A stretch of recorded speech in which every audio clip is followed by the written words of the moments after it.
This keeps getting crazier as a recent report has detailed the possibility of Jeremy Swayman being traded at this year's NHL draft. We're going to be breaking down this report, going over its validity, and also talking about what could happen if the Bruins decide to do this, because things are getting crazier on the Jeremy Swayman front as the team seems to be parting from his thought process. But we're going to be talking about all of that here in this video very quickly. Before we get into this one, though, be sure to hit the sub button if you haven't already. We know that just over 70% of you guys watching right now, you're not subscribed to the channel. So if you're looking for a spot for all of your Boston Bruins news, you're in the right spot. Hit the sub button. Join me here on the channel. Also, be sure to check out the Spotify. The link is up here on the top of my screen, right above the Bruins hat in the background. But without any further ado, let's get into the beginning of this whole report. Coming from the article, it says now the top Boston Bruins insider suggested that this could all lead to Swayman potentially being traded in the offseason, with Jimmy Murphy asking the question before Swayman's no-move clause kicks in on July 1st. Now, we're looking at this as a possible trade that could happen before the NHL draft. Of course, Jimmy Murphy, he's had some much more insight than the average person, so this is why I'm at least considering this as a possibility, although I haven't seen this from anybody else yet. So this is why I'm still taking this with a grain of salt. But, as I mentioned, he still knows more than the average Bruins fan. He's involved with this team and has some credibility there around that. But Jeremy Swayman this whole thing is leading up due to the most recent occurrences in his past few games, which have been absolutely terrible. We're not going to forget those. And also, the reaction of the team after his attempted fight with Darcy Kemper was not great at all. The team did not have his back, did not agree with it, and was seemingly called out by the Bruins, staff and players. And this is where things really came up to play. And as we're going to get into here in a few moments during this article, a lot of smoke has been kicked up around the situation on the whole idea of the Bruins trusting Jeremy Swayman on this new 8-year, $66 million contract, which he was given here in this most recent offseason. Now, we know the whole process that went into this. They offered him 64, he declined. Got 66 at the end of the day, $2 million more, which realistically should not have caused as much fuss as it did at that point.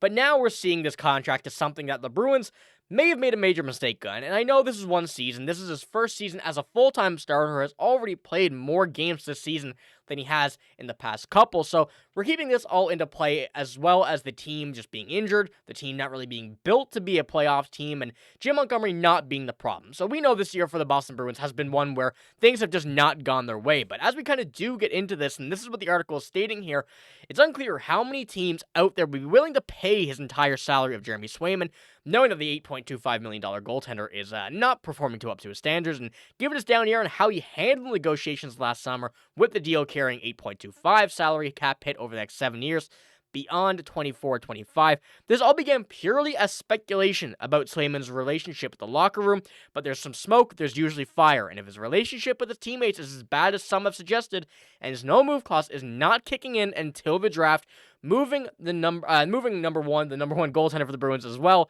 maybe something that general manager Don Sweeney ultimately considers. Now, this is something that I don't think it's as much of a smoke as it says here. Obviously it's saying here that usually when there's smoke, there's fire, and the whole reaction to this. This was a game where everybody was frustrated. You're going down 7-2. You're not saving, anything really. I believe it was 7 goals on 15 shots or 17 shots. Correct me if I'm wrong. It was something along the lines of that because he had a 640 goals or a save percentage. It just was not the move for Jeremy Swayman to go out and fight. You have to focus on making the save. Now, he could have been pulled that game most certainly as well. Wouldn't have been the first time this season, but things just are not going the Bruins' way. Players are frustrated that game, and it really just did cause a bit of heat in that locker room after the game. Now, is this something that the team has been feeling for a little while now? Is this something that the team has been really looking at and feeling for a couple games, a couple weeks maybe, since the trade deadline? And the trade deadline, of course, took away a lot of the Bruins' top players, but now we look at this team as preparing for the future.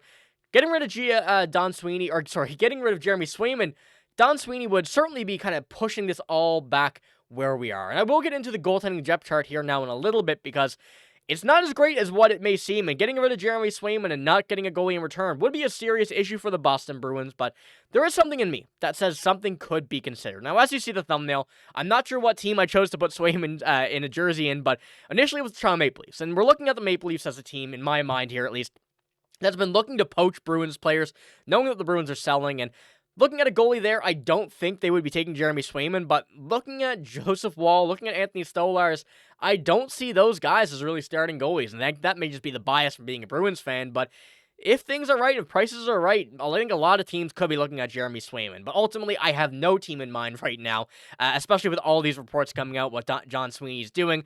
This is the first time we're hearing about this. And of course, we've heard a lot of stuff in the locker room about what's been coming out, but we still will not know until we actually hear something from the team themselves, an inside source. And I think Nikita Zadorov coming out and saying what he had last game against the LA Kings with that whole fight and everything says a lot about what is going on and the thought process behind this team and Jeremy Swayman. You know, Zadorov is a guy who's been taking a big leadership role in this team, especially after the trade deadline where a lot of players are gone, and he's one of the guys that have stayed healthy, playing much better as of late, and has been a very important piece to this Bruins team, but still, it's not really changing much for the Bruins. But when his voice is heard in the locker room, a lot of people are going to hear it, and I think that's where a lot of this is coming from. But as we kind of move on as well, at this point, all signs are pointing towards Swayman feeling the need to win back his teammates in the locker room after an underwhelming season where he has posted just a 313 goals against an 893 save percentage, and it's understandable why. And this kind of what else stemmed from this conversation. The beginning of this article really breaks down this.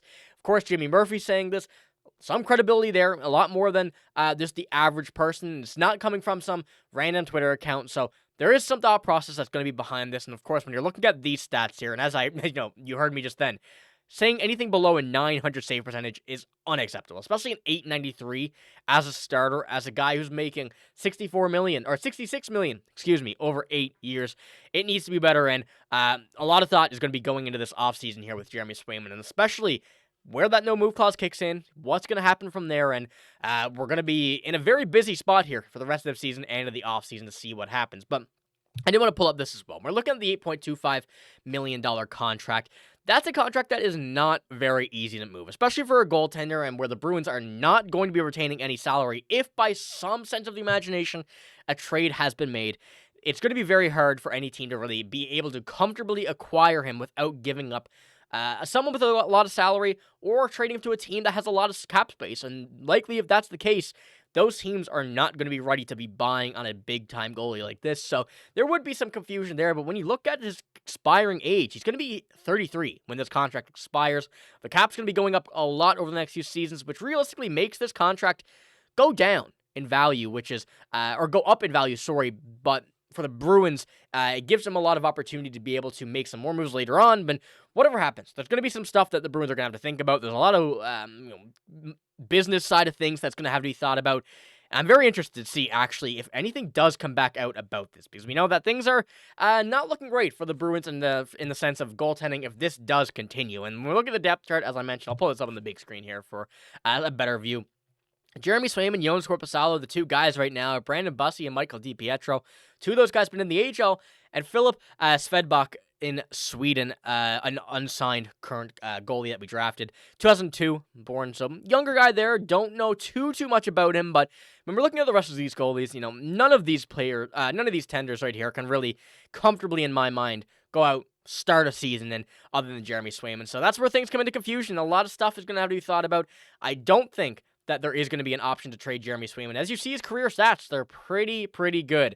This year, though, not at all. So let me know what you think about this. I'm very curious to see what you guys think about this report here, first of all, because I don't really have any thoughts on this yet. I still think that Swayman will have a bounce-back year, but I kind of expected this year to be a down one, but not as bad as what we've seen, and obviously it's been a brutal year for the Bruins, so I'm interested to see what Don Sweeney's process is going to be behind this, and we're going to be keeping up to date on this topic as well, especially with the whole trade idea of Jeremy Swayman. I am very nervous to see what could happen from here, because I think we're going to have a great bounce back next year. A lot of players here we acquired at the deadline are going to be big impacts, and I want to see what Swayman is with this next year. So let me know what you think in the comments below. But that's all I got in this video. If you did enjoy, give it a like, hit the sub button as well. Remember, check out the Spotify. We have all of our videos coming up there. If you're on the road, be sure to listen to those as well if you don't have the time to watch the video, sit down. But I do appreciate all of you guys for watching this video. And once again, that's all I got. Thank you for watching. Hope you have a great day. See you later.